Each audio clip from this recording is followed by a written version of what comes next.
Welcome in the latest episode of Five on the Floor on the Five Reasons Sports Network. Thanks for finding us on your favorite podcast app. You can also find us on Dash Radio every day on the Nothing But Net channel from 7 to 8 p.m. Also, my new show on OnsideRadio.com, 10 to noon every single day, every weekday. That's where we cover the Heat, but also more than just the Heat. And 5reasonsports.com, spell it out. Brady Hawk has already posted his latest piece off of today's game. There's a lot to get to tonight as Miami Heat lose again. Before we get to that, though, I want to tell you about another great sponsor of the Five Reasons Sports Network and a sponsor of this episode. It's our friends over at Seltzer Mayberg. You can find Seltzer Mayberg at 855-5000-LAW. That's 855-5000-LAW, or go to onecalllegal.com. That's ONE, calllegal.com. If you've been hurt in a car accident or a slip and fall, make sure you call the law offices at seltzermayberg.com. They're based right there in North Miami. They handle cases from all over the state. They've got 24/7 availability on the website. Also, if you mention Five Reasons, you'll get a free consultation. They cover all kinds of law there at Seltzer Mayberg. But again, slip and fall, car accident, they can definitely take care of that for you. So say hello to the good people down there, whether it's Mendy or David or Eric or anybody else. You'll work directly with an attorney to get you the compensation that you deserve. Again, it's onecalllegal.com. Seltzer Mayberg Law Firm at 855-5000-LAW. And now, today's episode. 1, 2, 3, 4, 5 on the floor. Welcome to Five on the Floor, a daily show on the Miami Heat and the NBA featuring Ethan Skolnick with Alex Toledo and Greg Sylvander, part of the Five Reasons Sports Network. All right, Ethan Skolnick back on Five on the Floor. If you hear a little bit of background noise, it's because there were fans in here tonight. They don't leave particularly happy. Here's today's floor plan. The Miami Heat lose again. Now 20 games into the season. They're 7-13 on the year. This is the healthiest or the most available in terms of the players that they had tonight that they've had in a long time, and yet still find a way to blow a 10-point lead. After a weak end of the third quarter, they rally, take a lead, have control of the game, and then blow it. And Heat fans are, Twitter's on fire right now, Greg. And even you, okay, the bastion of optimism, having the guts, were frustrated by what happened tonight. Give me your top three frustrations. It's difficult when you have a game locked up, basically. Like when Jimmy had those moments where he rattled off a couple buckets and he was feeling himself. You felt like you had the game under control, and to completely cave from that point forward is just uncharacteristic of this team. So that would be number one. Just the fact that you played a game that was good enough to win, but you caved right at the end, and it's just like literally all of what you did that maybe could have been looked at as a positive ends up being a negative. The other thing I have to say is just this hole at the four. It's abundantly clear that that's going to continue to be an issue. Even on nights when they're getting production from Kelly Olynyk, they're not necessarily closing with him. They have Andre Iguodala, and some of the spacing that I saw, the way they were leaving Iggy open on one side when, maybe there's opportunities to do things otherwise. I just think that that's a hole that they're not going to be able to avoid. And the defense, I can't get away from the fact that they are leaving players out on islands to get broken down off the dribble, and I don't know what they can do to adjust, but it's like guys are getting picked on and they're not necessarily reacting to it as the game's going on. And I'm no genius about this, but that's just what I saw tonight that was entirely too frustrating. Yeah, where do you even start with that loss, right? Like, you had to have this game. That was absolutely a winnable game. It seemed like they had it there for the taking before the Hornets tied it up at the end. That last shot was a little bit all over the place. It didn't seem like that's what they wanted to do. And then you go to overtime and just look at what happened. Like, the offense completely burnt out. I don't know what happened. They just kept trying to, I guess, look for the shooter. I guess that's what the Hornets defense was allowing. But it just felt like Jimmy and Bam were not aggressive enough in that overtime period to make something happen before they had to dig themselves out of that hole and just obviously look for Duncan Robinson to launch up threes. But the main problem is what Greg is talking about, and there you go, calling him Greg again, like that's the second time ever probably, is the defense, right? Like, I think we've been talking about it up and down for the past year and a half. it went back up in the bubble and it's been back down ever since. And the return of it, Avery Bradley to the lineup, obviously Jimmy, that's going to help out with some things, especially on the perimeter. But it's still a problem, especially when that, you're throwing out that starting lineup that has 3 subpar defenders. And look, man, I just don't know. Like, it really does seem like this team needs a little bit more two-way talent. I don't know. I'm not trying to make a conclusion off of this, just off of this one game where maybe the Heat's effort isn't all the way there, just as it has typically shown for regular season games, that the effort can kind of wane as far as Jimmy and Bam's aggression. But it just seems like we really can't avoid this defense problem, especially with, having a lot of your closers in your core, half of them being bad defenders. Let's start from the top, and there's a lot to jump on there, and I want to make sure we don't miss anything. We want to get to Jimmy's shot at the end because it's kind of obscured what otherwise was a really strong performance by him to that point. There were also moments where I felt like Bam could have been much more aggressive. He has matchups he should punish, and Zeller is one of those matchups. And well, look, he went 10 of 15. I understand that, but I don't. It's. But the overtime aggression is right. Alex, we got to get away from the numbers on this stuff. Okay. Bam's going to put up numbers. He's going to put up numbers because he's essentially a single big. He's an extremely skilled, versatile player. He's going to get you numbers. But I'm talking about watching sequences in the game where you're like, that guy is the best player on the floor and he's not acting like it. Okay. I honestly, to me, I only disagree just because I don't even think it's about Zeller. I think to me, it's about his general aggression versus guys and just kind of making the right read on when to score and not to score. Like, I feel like he gets confused. Like, and I'm not saying that in a way to make Bam to look down on Bam. I'm saying like sometimes he's processing a lot of things at a time, looking at everybody else instead of worrying about, well, look, I've got Devontae Graham or some other guard matched up on me. Why don't I back him down? Or, sometimes he's looking for the jump shot. He's kind of made the decision on what he's going to do with the ball before actually doing it. I don't know. Like, I think there's a lot going on with Bam, and he's taking all the right steps. But you're right that the aggression isn't all the way there. Like, it's constantly up and down from game to game. All right. Well, let's cycle back to the beginning because I really don't want to miss some things. So let me get through the list here and then let's kind of process it. Okay. There were some things in this game that we may never see again. I felt like Spoelstra wanted to get his regular 9-man rotation from the very start of the game, and then Duncan picks up the 2 fouls, so he plays Strus, and then Strus catches fire. Greg, do you think that Strus was the plan tonight? Do you think that he intended for him to, because he gave him 19 points, okay, and there were times he looked better than both Duncan and Herro and Dragic, to be honest, all 3 of them. Well, there's a couple things going on there, and there may be an episode that we can unpack at a later date about that, but I don't think that they were intending for Strus to be such a big factor tonight, but it was a situation where they had to plug and play him due to foul trouble. And then he caught fire. So they, capitalized on it and they stayed with him. And there is a sentiment within the organization to continue to churn out these kinds of shooters and to see how far they can stretch the limits of guys that can come in and be specialists in this type of a way where you get so much, attention that like you can become an offensive weapon, not with, just by the fact that you're in the corner. So they're really trying to test that. So I think that's why they lean in his direction more often than not. But tonight specifically, it was because of Duncan's foul trouble. All right. I want to get through some of these guys quickly. All right. So I'm going to go through a list here. Okay. Of particular players and the games that they had. Goran Dragic, Avery Bradley, and Tyler Herro shot the ball terribly tonight. Okay. Like, we can talk about the defense, but essentially, I mean, they got nothing from a shooting perspective from many of the 3 of them. The only one of them that really concerns me at this stage is Tyler, to be honest. Like, Goran is going to come back from this. You could tell from the very beginning, he didn't have his shooting legs. I think you texted me during the game, Greg, he was playing a pretty good floor game. And then I think that kind of fell apart too.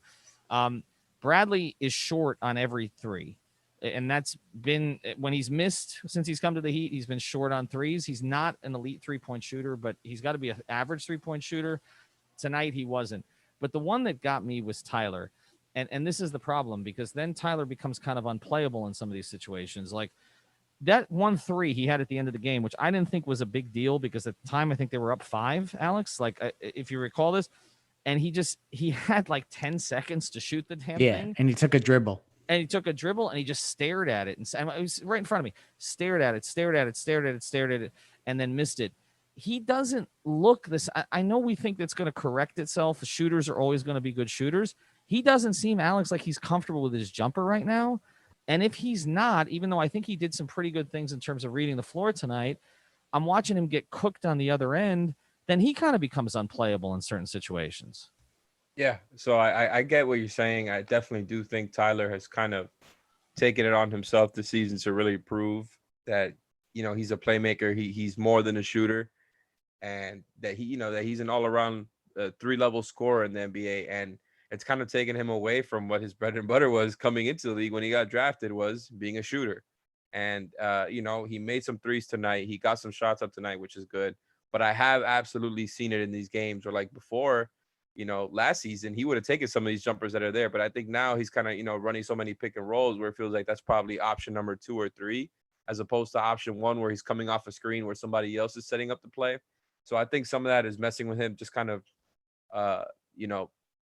managing that role as opposed to what it was last season. I think it's very different ones. And I really would like to see him shoot more. I think that's important for Tyler. I think he needs to, the 3-level stuff needs to be prioritizing the jumpers first and foremost for him, because I love when he drives to the rim. I do, but there needs to be the balance, because his shooting was always his bread and butter.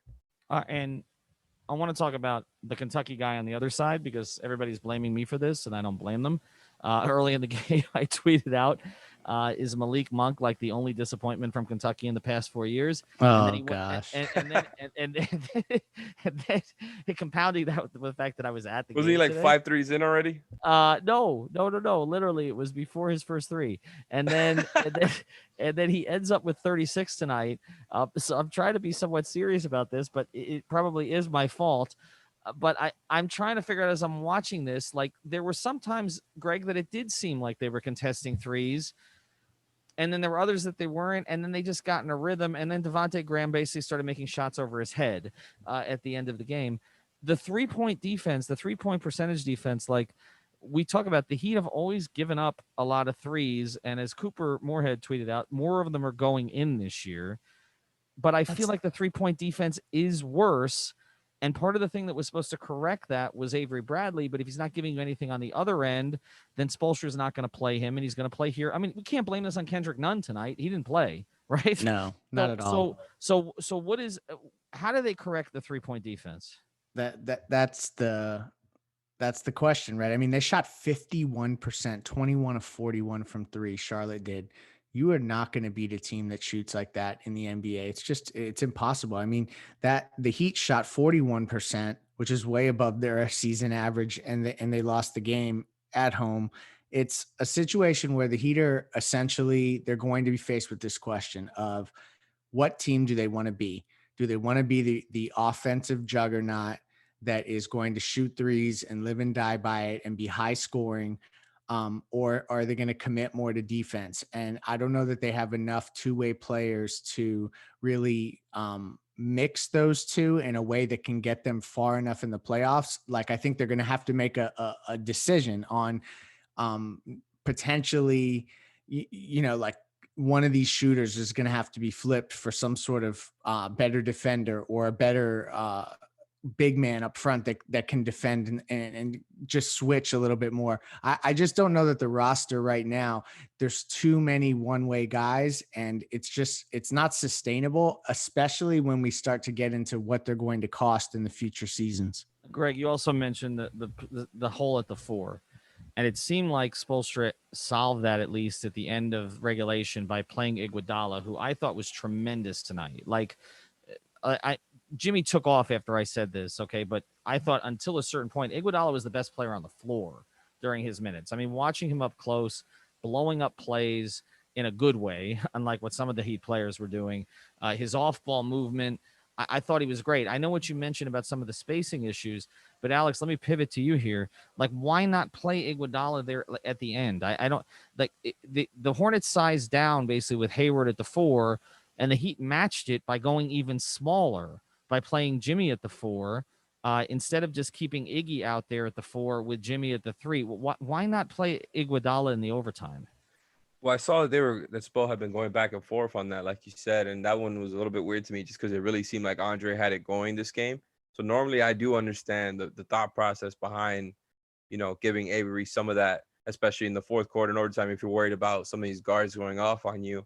And I'm for that. I want Avery Bradley to be a serious part of this rotation going forward, and I suspect he will be. But tonight was the night to let Iguodala stay there, and maybe he was doing it to kind of manage him a little bit, considering that he's 37. But Iguodala was playing great. He looked very energetic. And look, you know me, I always want to see more Andre. I think they need what he brings. And even though the spacing can be a little bit messed up, they pass to him a little bit too many times when they leave him open. They could definitely use some more Iguodala. It's just going to be about balancing these one-way guys and how you manage these rotations on a night-to-night basis. And you talk about balance. I think something that transcends X's and O's and who's going to play at what position and all that kind of stuff is like, what does it do to this team that they have such a demoralizing defeat after they had that losing streak? They kind of felt like they were turning it around, and now they dropped this one, and it was one that they had to get, and they had it in their hands. So I just think that kind of intangible stuff, it starts to creep into the back of guys' minds, and this was definitely one of those games that's going to stick. Well, look, I said it before. That's what I want to pivot and focus on after the break, because we can talk about certain sequences, why Jimmy took the three at the end. I have no idea the way that he was so aggressive the rest of the game. But we've seen Jimmy make these kind of decisions at the end of the game where he all of a sudden, sort of like Dwayne used to, he thinks he's a three-point shooter. There's specific things we can get into, but I want to get bigger picture with you guys because we are at the 20-game point. And I do think for a lot of reasons, this is a significant defeat. And I want to touch on that after I tell you about Biscayne Bay Brew. And by the way, that's probably a good idea right now if you want to have a few of those. So try the Tropical Bay IPA, of course, the Marlins Lager, or any of their other beers, Sideline Pass, or any of the others. You can find them at Publix, many of the local convenience stores here in town. So make sure that you ask for it. Also at a lot of the local restaurants. If you don't see it on the menu, make sure you ask for it. This is South Florida's beer right now. This is the only independent brewery in the area. They're the official beer of the Miami Marlins, but also of Five Reasons Sports. Heat fans certainly need a lot of it these days. Also follow their Twitter account. It's a great follow at Biscayne Bay Brew. Again, Biscayne Bay Brewing Company. Check out the website. Get the beer. I'm going up to Tampa this week for Super Bowl week, and I'm going to bring some with me. I'll drink it after I finish driving, of course. But after this loss, I'm sure a lot of Heat fans need it. All right, let's get to the bigger picture here. 20 games in. This is supposed to be the pivot point. And Pat Riley always talked about this. 20 games, you kind of know what you have. In this year, it's a little weird because the Heat haven't had their full team. But at the same time, 20 games is further into the season than it typically is because this is a 72-game season instead of an 82-game season. I said when everybody was coming back that not to expect it to look great right away, that guys were going to come back at sort of their own pace in a different rhythm. It wasn't going to look perfect, and you shouldn't just think, okay, everybody's back, and all of a sudden you're going to look like the Heat team in the bubble. But with that being said, okay, there haven't been enough good moments this year so far, guys. Like, the defense is a consistent problem, no matter who's on the floor. They can't guard the three. They can't rebound. They've tried 8 different players at the 4. None of them seem to be a good option. And the question's got to be asked now, Greg. I mean, I don't think you blow it up, but, I mean, I'm sure – Pat and Andy might be blowing up some phones tonight, right? Yeah. And I think that this is the reason why, if you were ever now going to point to a reason why you didn't give Jay Crowder a 3-year deal, or just give him a 1-year balloon payment that would have made the league like laugh at you because it was so big of a payment, but you just did it in an effort to keep him for 1 season. Unless you did something like that, I think you got to start looking on the outside. And this is why you have the $9 million Myers Leonard contract that's completely not productive for you on the floor, but $9 million will bring you back, basically a mid-level exception tier player. And then you can combine that with Mo Harkless, who's also non-functional. And then you talk about some of the other pieces. There's just so many expiring contracts.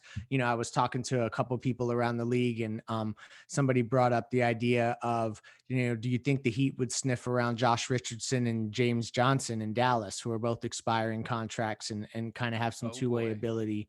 And I haven't really unpacked that yet, but I think that you're going to see the Heat start to explore that kind of stuff and try to find deals that don't sacrifice the future, unless it's for a player. Obviously, we've talked about a lot of guys, and we won't go player by player right now, but I think that there could be some let's say, reshuffling of the deck chairs on this not quite Titanic, but boat that's definitely in some in bad seas. Alex, let me ask you this: if they don't do anything, can this be fixed? Like if they keep the roster as it is, and guys just get, again, they play together for a little bit longer, which they haven't had the opportunity to do. You're not going to get a lot of practice time anyway in this particular season. But I mean, can it be fixed, or is this beyond hope at this stage? Because Heat fans seem to think 90%, and we know how they all react, and we've got a few of them, on Twitter who are just waiting for, the season is lost. I just wait. They never say anything when the Heat are up 15, but which hasn't happened very often this season. But when they go down, all of a sudden they all come out of the woodwork. But you watch this team, more closely than a lot of them. Can it be fixed with what they have? Listen, man, I understand the tweets, right? Like, I'm not gonna blame fans for taking out their anger in a game where it deserves all the anger, right? And that's really what it is people expressing their emotion. And look, this is what we're here to do a podcast for, right? We're supposed to be reasonable. I'm going to try to be as reasonable as I can. The Heat not making a trade would be downright negligence, I think. And I'm not, like, me, I've been saying all season that I think even if they didn't make a trade, I would still like their chances in a lot of playoff matchups in the East. And I still kind of feel that way. I do. But I just think, even if we haven't seen this team together for long enough, and I still do want to see this rotation get some games together. I think that's really, really important. Like Goran, Bam, and Jimmy, that your three best players haven't gotten that much run together. That's important. But also, like you said earlier, you went through all their issues. Those issues are going to remain the issues, right? And the hole at the floor is going to remain an issue. And we'll say here, what we're going to say, Leif? Oh, sorry. I thought you had completed your statement. I was just going to say that this is just a situation where when you sacrifice Justice Winslow and attach Dion Waiters and JJ, that was to create immediate cap space for 2020.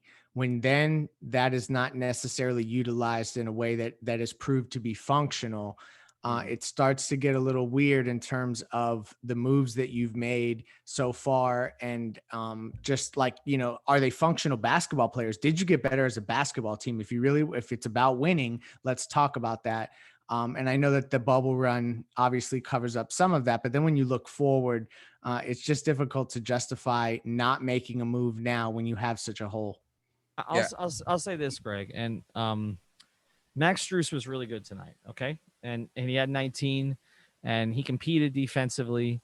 Spoelstra seems to trust him in some situations, and he kept them alive during this game when they needed to be kept alive. The new backup three. But my point, if you're counting the year after you go to the finals, okay, and you're counting on Max Strus, another of your undrafted finds who was not supposed to be a part of this thing at all this year, okay, to keep you afloat in a game that really you kind of had to have tonight. Like, you just for feel-good purposes, you needed this game against a team that, I mean, let's be honest, is probably not a playoff team in the East.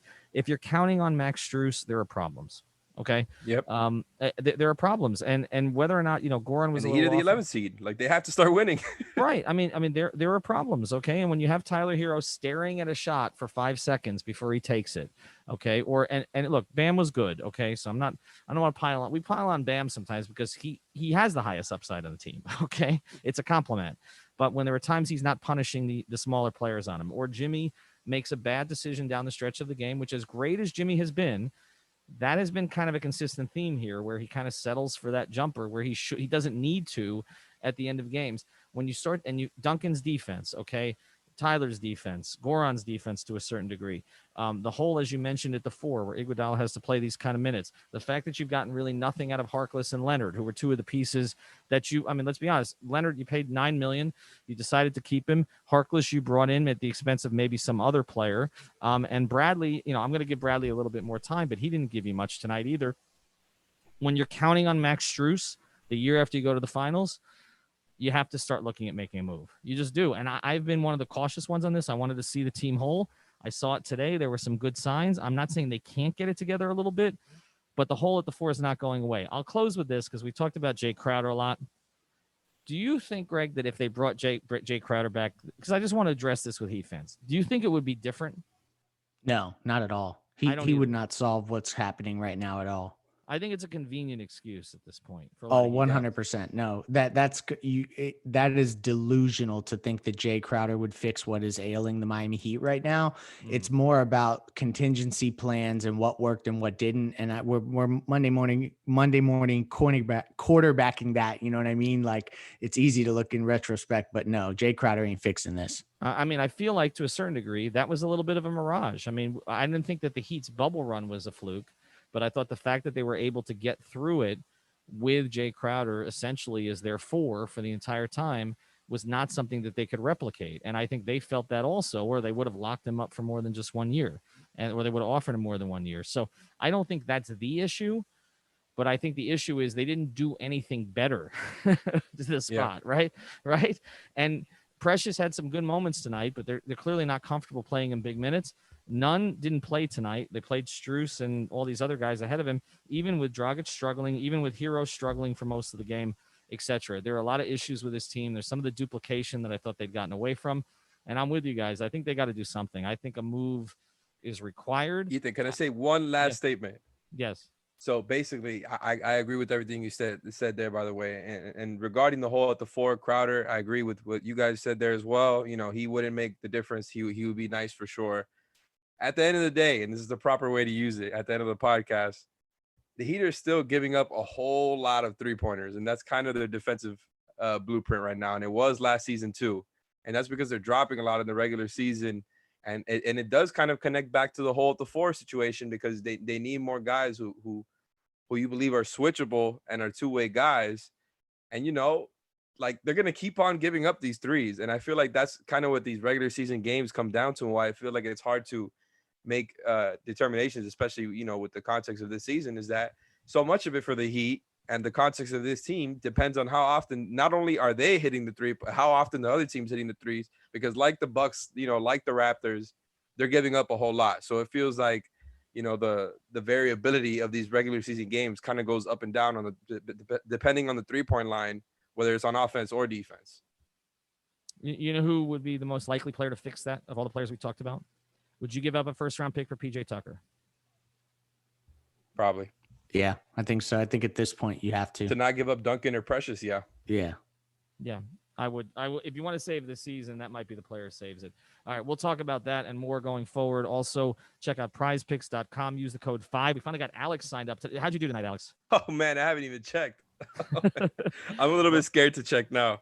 Bam didn't go over for me. So even though Colin Sexton did, Bam did not. So we split it. Bam, next time get the 3 extra rebounds, and you'll help me out on that. All right. That's why you're being so hard on him, Ethan. Look, he's. Oh, man. You know how I feel about Bam. No ceiling. I'm with you. Okay. I just want to see it a little bit more consistently, because it's there. It's there for him. He's just got to take it. All right. Check out. Yeah, Middleton didn't come through for me. All right, there you go. So we'll by try again. 0.5. By 0.5, Ethan. I see it's my fault. Try again tomorrow. Use the code 5. We'll be back tomorrow. Thank you for listening to the 5 on the Floor on the 5 Regional Sports Network.